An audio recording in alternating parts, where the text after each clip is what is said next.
how to impute audio. So we can either impute audio by adding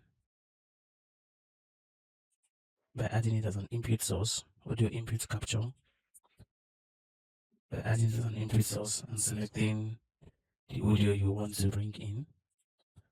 And this is the audio you want to bring in.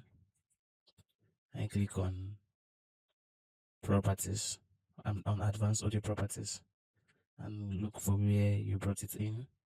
And instead of monitor off, you put it in monitor on output. That way it can be showing the audio and also be sending it out. And you now close.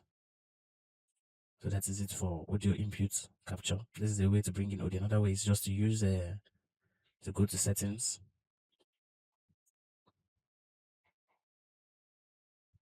In settings, you go to audio.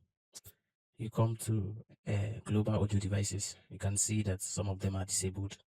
You can enable them here directly and choose which audio you'd like to bring in here.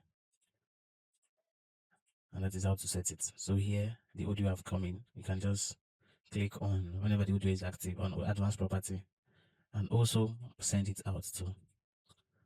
Without sending this out, without clicking on monitor and output, you will never hear your audio sound. You never see it going out.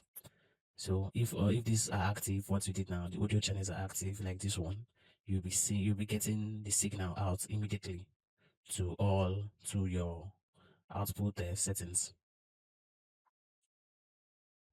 Thanks for watching. This is Dream Media Enterprise. Small gear, big production.